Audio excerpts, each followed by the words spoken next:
का स्वागत है। मैं हूं अरुण सम्राट और आज हम एक ऐसे केस के बारे में डिस्कस करने वाले हैं जिसके बारे में अगर आप जानोगे तो आपका दिमाग चकरा जाएगा। दोस्तों, एक अनपढ़ महिला ने बड़े से बड़े ऑफिसर का दिमाग चकरा दिया था। उस महिला ने पहले अपने पति का कत्ल किया। कत्ल करने के बाद उसकी बॉडी के 10 टुकड़े किए और उन टुकड़ों को एक गड्ढे में डाल दिया। जब पुलिस इस केस की छानबीन करने के लिए आई तो पुलिस को कुछ भी पता नहीं चला और उनको खाली हाथ वापस जाना पड़ा।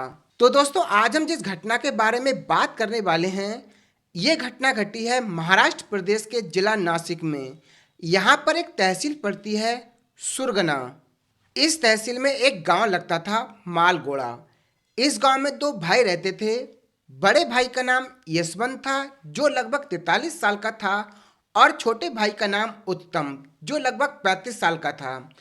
दोनों भाइयों की शादी हो चुकी थी। शादी के लगभग 3 साल के बाद उनके माता पिता की मृत्यु हो जाती है और उनकी मृत्यु होने के बाद दोनों भाई अलग अलग हो जाते हैं। बड़ा भाई बहुत ही ज़्यादा गरीब था। वो दिहाड़ी मजदूरी करके अपना घर चलाता था।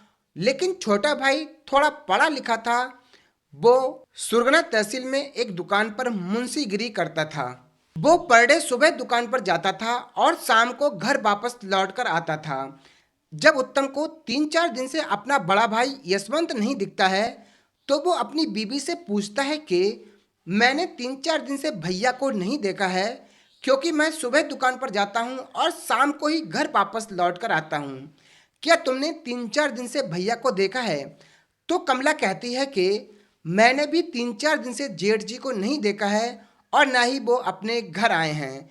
कमला की ये बात सुनकर उत्तम चिंतित हो जाता है और अपनी बीवी को अपने बड़े भाई के घर देखने के लिए भेजता है और वो उनसे कहता है कि तुम भाभी से पूछ कर आओ कि भैया गए हैं तो कहाँ गए हैं। इससे पहले तो ऐसा हुआ नहीं कि भैया 3-4 दिन गायब रहे हों। तभी कमला अपनी जेठानी के पास जाती है जिसका नाम सोमवती होता है। उससे पूछती है कि मुझे तुम्हारे देवर जी ने भेजा है। उनने कहा है कि भैया 3-4 दिन से नहीं दिखे हैं। आखिर वो गए हैं तो कहाँ गए हैं। मैं आपसे ये मालूम करने के लिए आई हूँ कि जेठ जी कहाँ पर गए हुए हैं। आगे वो कहती है कि तुम्हारे पति 3-4 दिन से दिखाई नहीं दिए हैं। आखिर वो कहाँ गए हुए हैं। तो सोमवती कहती है कि चिंता करने की कोई भी बात नहीं है। वो कमाने के लिए नोएडा गए हुए हैं। जब उन दोनों के बीच में बातचीत हो रही थी तो सोमवती अचानक से अपना दुपट्टा उठाती है और जमीन पर फेंक देती है, जैसे कि मानो वो अपनी दुरानी कमला से कुछ छिपाना चाह रही हो। लेकिन जैसे ही सोमवती अपने दुपट्टे से जिस चीज को ढकना चाह रही थी, कमला की उस चीज पर नजर पड़ जाती है। तुरंत चुपचाप वहां से चली आती है और वो अपने पति से कहती है कि जब मैं जेठानी यानी कि तुम्हारी भाभी से जेठ जी के बारे में पूछने के लिए गई थी तो वो बोल रही थी कि तुम्हारे भैया नोएडा काम करने के लिए गए हुए हैं। चिंता करने की कोई बात नहीं है।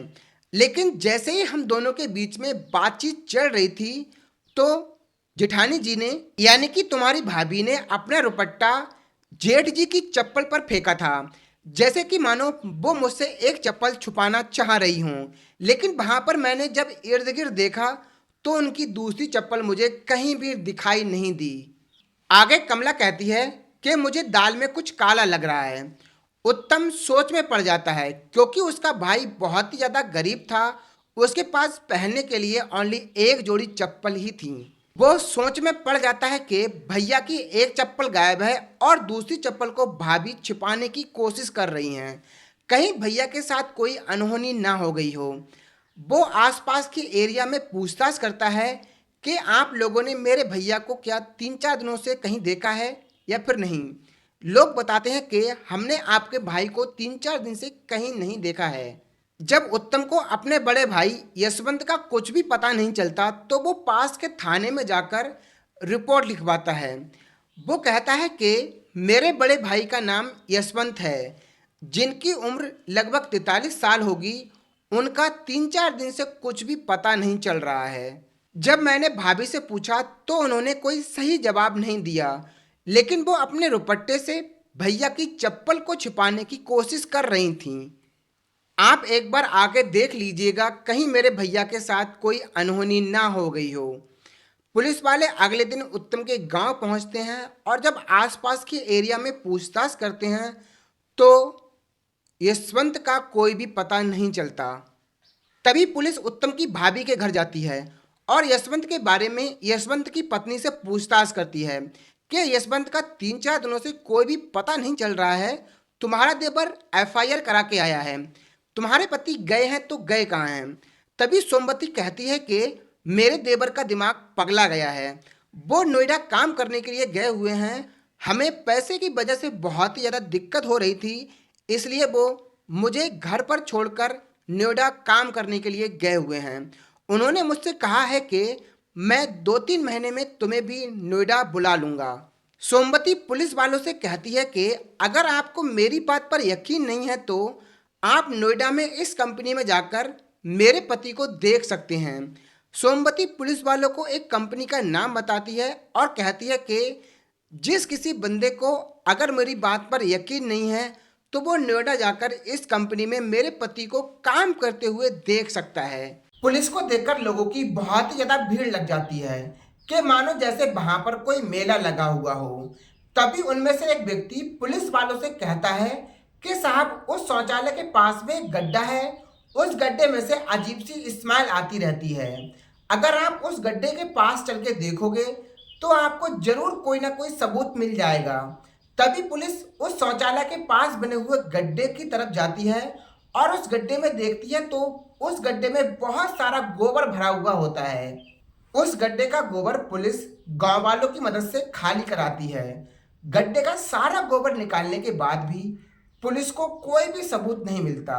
आखिरकार पुलिस वहां से चली जाती है और गांव वाले भी अपने अपने घर चले जाते हैं। अब कुछ दिन बीत जाने के बाद पुलिस को एक बार फिर कॉल जाता है और इस बार इंफॉर्मेशन मिलती है कि साहब, आपने वो गड्ढा तो पूरा खाली करवा दिया और उस गड्ढे में से कुछ निकला भी नहीं, लेकिन जो बदबू है वो अभी भी कम नहीं हो रही है। ऐसा लग रहा है कि उस गड्ढे के आसपास किसी चीज की लाश सड़ रही हो। वहां पर हर समय मक्खी मच्छर कीड़े भिनभिनाते रहते हैं।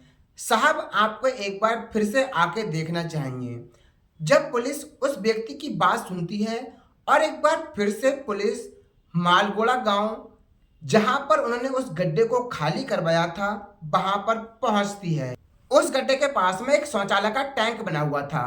उस टैंक पर कुछ सामान रखा हुआ था और जब पुलिस उस सामान को हटवाती है और सामान हटवाकर जब उस शौचालय का पटला हटाया जाता है तो सभी लोग देखकर हैरान रह जाते हैं, क्योंकि उस टैंक में एक लाश निकलती है जिस लाश के 10 टुकड़े किए हुए होते हैं। अब उस लाश को पहचान पाना बहुत ही ज्यादा मुश्किल हो रहा था कि आखिर ये लाश है तो है किसकी। तो भाई जाहिर सी बात है, जो व्यक्ति गायब था उसी व्यक्ति की लाश होगी। अब पुलिस जो महिला सोमवती होती है उसको हिरासत में ले लेती है और उससे पूछताछ की जाती है। पुलिस उससे पूछती है कि तुम सच सच बताओ, तुमने अपने पति का मर्डर क्यों किया? अगर तुम झूठ बोलोगी तो पुलिस तुमसे किसी ना किसी तरह से सच उगलवा ही लेगी। पहले तो सोमवती तरह तरह की बातें करती है, लाखों बहाने बनाती है कि मैंने अपने पति को नहीं मारा है, लेकिन भाई पुलिस के सामने चाहे कोई कितना भी जोर लगा ले, सच्चाई सामने आ ही जाती है। और जब पुलिस उसे बार बार टॉर्चर करती है तो वो अपना जुर्म कबूल कर लेती है। वो बताती है कि मेरा पति 14 अप्रैल 2025 की रात में बहुत ही ज्यादा दारू पीकर आता है।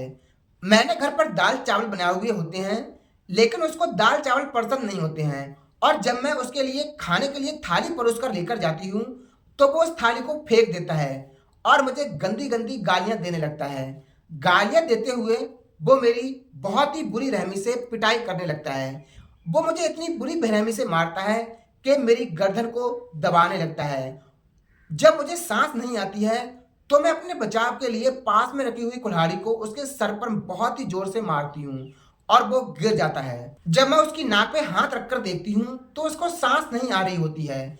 ऐसा लग रहा था कि वो मर गया हो। मैं बहुत ही ज्यादा डर जाती हूँ। मुझे समझ में नहीं आता है कि अब मैं करूँ तो क्या करूँ। फिर मैं उसी कुल्हाड़ी से पहले उसके सर को अलग करती हूँ, फिर उसके दोनों हाथ काटती हूँ और उसके पैरों को काट के बोरी में भरकर लैट्रिन के टैंक में फेंक देती हूँ। फिर वो आगे कहती है कि मैंने ये सब कुछ अपने बचाव में किया, लेकिन मुझे नहीं पता था कि पुलिस वालों को इस चीज के बारे में पता चल जाएगा। दोस्तों, इस कहानी का मतलब किसी के दिल को ठेस पहुंचाना नहीं है और ना ही किसी के दिल को दुखाना है। बस मेरा ये मतलब है कि आप लोगों को मैं किसी ना किसी तरह से जागरूक कर सकूं कि ये समाज में इस तरह की घटनाएं दोबारा ना हों।